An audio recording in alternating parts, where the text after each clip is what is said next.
Hi, I'm Tony Suchman. I'm a senior consultant at the McArdle Ramerman Center in Rochester, New York, and a clinical professor of medicine at the University of Rochester.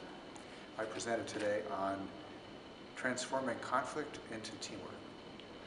Thanks, Tony. How would you describe or summarize your work in relational coordination that led to your presentation here today? What I presented today was actually some of my initial work in relational coordination. That's kind of where it began. I first met Jody on an IHI conference call and was interested in your work, read about it, got very excited. I think at that point it was still all cross-sectional research. And so I called her up and said, has anyone ever used this in a longitudinal fashion? I was very interested in having some kind of measure of what was the impact of the consulting work that I was doing, which tended to be on how people are working together. And so I was thinking of it first just as an outcome measure, but in this project that I presented, it became apparent right away that it also was useful as an intervention itself in helping people to become more conscious of what they're doing, to learn as a starting point for a reflective conversation for individuals and for the group together doing that reflection. So that was the jumping off point for me more than anything. Tony, what are the key takeaways from your relational coordination work that you're presenting here today? Well, I think I had three. One was the idea of building mindful interdependence. That's the whole point, is for people to be aware of what they're doing, not just the content of the work, but aware of their process, aware of what they're experiencing, more attuned to what other people are experiencing, and able to talk about that and to talk about the impact that we're having on each other. If we can't talk about it, we can't really know that, and so we don't have the chance to do what we're doing in a better way, to improve how we're doing our work and how it lands on other people. So we need to have the skill of that mindful, interdependent interaction. The second point was to show how the relational coordination survey could be incorporated into a more multimodal kind of intervention. There's no one thing that's a magic bullet. So we had the survey was a source of feedback, but so are themes from some qualitative interviews. And then the point was for the group to look at all this data and begin to get involved in their own discernment about what was going on and what was needed.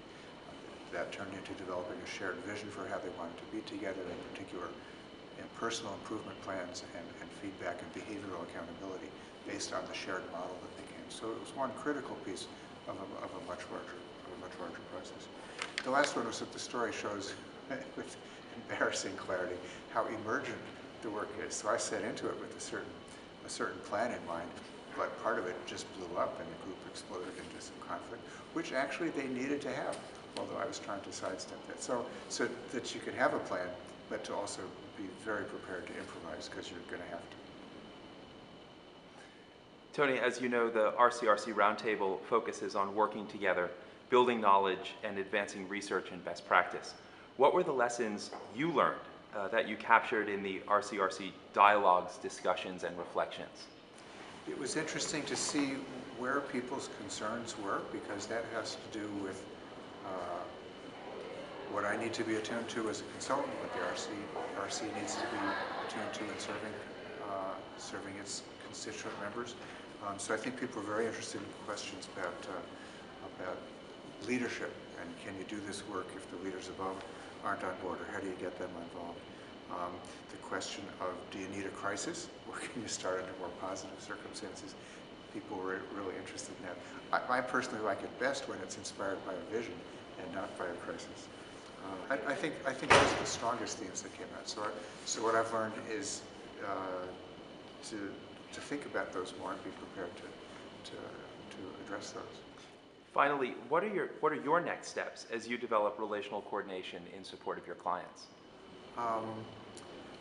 So I continue to be interested in the front lines, the actual kinds of activities, the toolbox for what kinds of things we can do as change agents, as internal or external consultants or as team leaders, to actually improve the relational coordination within the team. I love developing new methods. What I want to do is do that in partnership, closer partnership with people who are studying that, so that the learning opportunity is more than just me reporting back, gee, I tried this, gee, I tried that, here's what happened, that we can be developing more systematic knowledge, putting everything into a database, and helping my client organization see the value of being part of this kind of research process. Tony, thank you for your presentation today. Thanks, great pleasure.